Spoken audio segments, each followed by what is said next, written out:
इस धुन पर दुनिया नाच रही थी, लेकिन इसके बोल पर तांडव मचा हुआ था।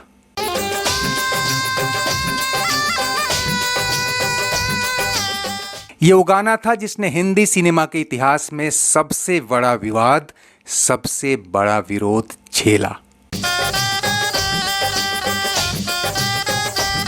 पहली बार किसी गाने के विरोध में सिनेमा घरों से लेकर सड़कों तक दर्जनों संगठन लामबंद थे, लेकिन गाना बंद होने का नाम नहीं ले रहा था।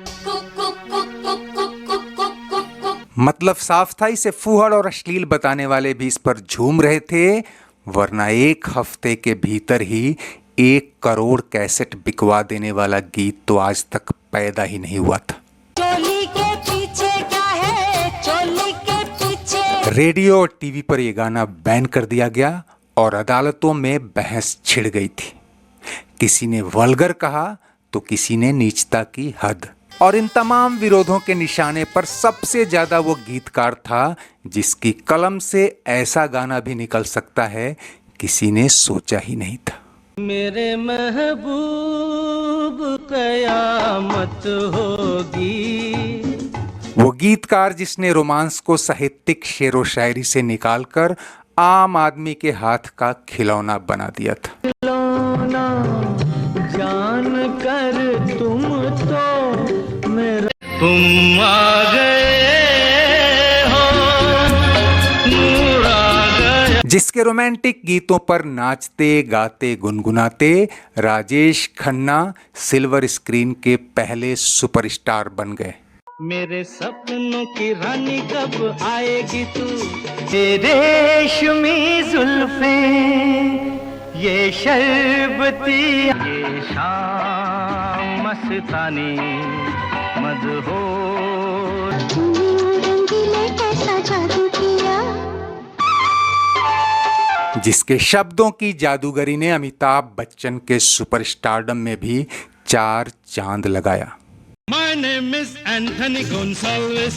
Gonsalves? Right. परदेसिया ये सच है पिया, सब कहते हैं मैं। जिस गीतकार की सबसे बड़ी ताकत ये बताई जाती रही कि उसने साहिर लुधियानवी, शकील बदायूनी, मजरूह सुल्तानपुरी जैसे साहित्यिक हैसियत वाले दिग्गज शायर गीतकारों के किले भेद कर हिंदी सिनेमा को ऐसे लोकप्रिय गीत दिए जो अर्थों में तो गहरे थे, कमाई में भी बहुत आगे।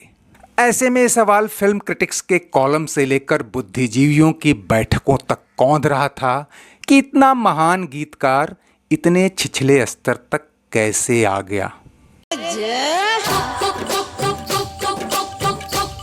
दोस्तों, हम बात करें अपने गीतों के दम पर 60, 70 और 80 के दशक में हिंदी सिनेमा को एक नई बुलंदी पर ले जाने वाले गीतकार आनंद बख्शी की, जिन्होंने कई जनरेशन के फिल्मकारों और संगीतकारों के साथ करीब 300 फिल्मों में 6000 से अधिक गाने लिखे।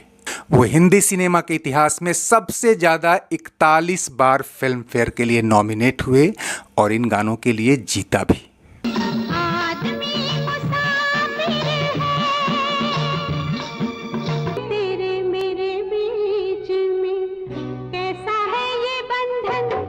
तुझे देखा तो ये जाना सनम, प्यार इश्क बिना क्या जीना यारो। ऐसा नहीं कि आनंद बख्शी के गीतों पर पहली बार कोई विवाद हुआ था।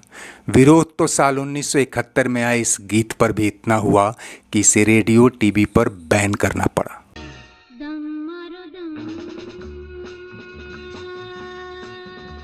और ऐसा भी नहीं कि आनंद बख्शी ने पहले देह सौंदर्य और कामुकता से लवरेज गाने नहीं लिखे थे, बहुत से लिखे थे, लेकिन वहां प्रेम और वासना भी शब्दों के आवरण से ढका हुआ था। रूप तेरा मस्ताना, प्यार मेरा दीवाना, हम तुम।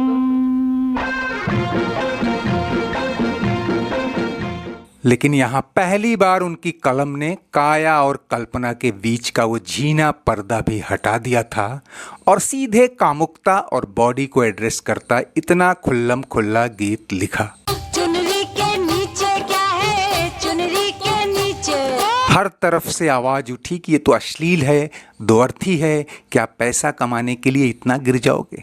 फिल्म इंडस्ट्री में जावेद अख्तर जैसे गीतकारों ने भी उन्हें आड़े हाथ लिया, क्योंकि आनंद बख्शी हमेशा से इस बात के लिए सिनेमाई कवियों और शायरों के निशाने पर रहे थे और ये तंज भी सहते आए थे कि उनके गीतों में वो गहराई नहीं जो साहिर, शकील, मजरूह जैसे शायरों के गीतों में थी। और जिन दिनों फिल्मी दुनिया में शायर वर्सेस पॉपुलर की खींचतान चल रही थी, आनंद बख्शी ने ऐसे गीतों से जवाब देना शुरू भी कर दिया था।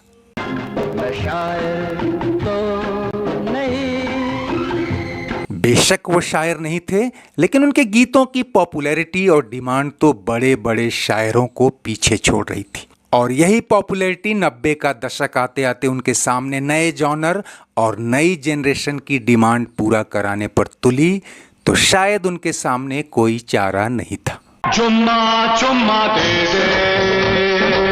उस पर से तब जब कई जाने माने कवि और गीतकार कुछ ऐसे गीत लिखने लगे थे। ऐसे में साल 1993 में आई फिल्म खलनायक का ये गाना इसलिए भी सुर्खियों में था कि ये फिल्म हिंदी सिनेमा के नए शोमैन कहे जाने वाले सुभाष घई ने बनाई थी। फिल्माया भी गया था उस दौर की ब्यूटी क्वीन, धक धक गर्ल और न जाने कितनी ही उपमाओं से नवाजी गई टॉप तारिका माधुरी दीक्षित पर। संगीत दिया था तब तक की शीर्ष और दिग्गज संगीतकार जोड़ी लक्ष्मीकांत प्यारेलाल ने। ऐसे में आनंद बख्शी के लिए कम से कम प्रोफाइल के मोर्चे पर कोई संकोच करने वाली बात नहीं थी। हालांकि तब उन्होंने शायद ही सोचा होगा कि इस गाने के लिए उन्हें कितनों को जवाब देते फिरना होगा।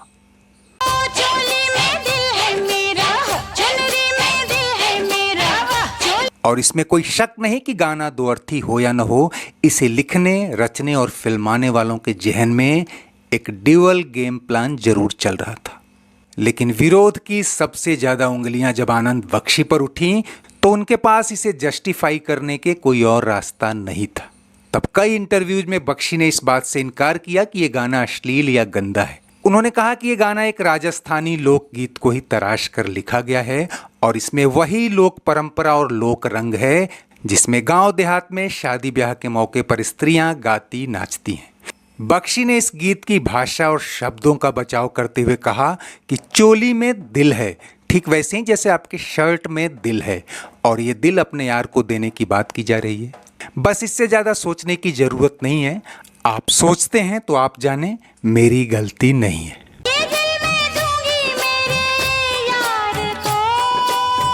खैर, बख्शी तो खुद को क्रिटिक्स और मीडिया से बचाते फिर रहे थे, लेकिन तब तक बॉलीवुड के पूरे फिल्मी जॉनर में कामुक और द्वर्थी गाने परोसने की जो आग धधक चुकी थी, अब उससे बचने की न किसी को चिंता थी और ना ही परवाह।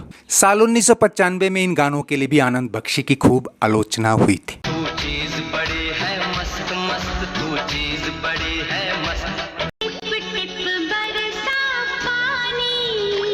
लेकिन यही गाने पब्लिक के सिर चढ़कर बोल रहे थे और खूब पैसे भी कूट रहे थे। हालांकि उस दौर में बख्शी ने कई और कालजयी सुपरहिट रोमांटिक गीत लिखे जिन्होंने उनकी कलमकारी का लोहा भी मनवाया। तुझे देखा तो ये जाना सनम, दिल तो पागल है, दिल दीवाना है, दिल तो पागल है। ये मेरा India, I love my India. अब यहाँ से कहाँ जाएं हम। खैर, हिंदी फिल्मी गीतों का एक युग कहे जाने वाले आनंद बख्शी से जुड़े इस विवादित गीत के साथ आज बस इतना ही। चलते चलते वीडियो लाइक और शेयर तो करें ही, अगर चैनल सब्सक्राइब नहीं किया है तो वो भी करते चलें। कमेंट बॉक्स में आपकी हर राय का स्वागत है।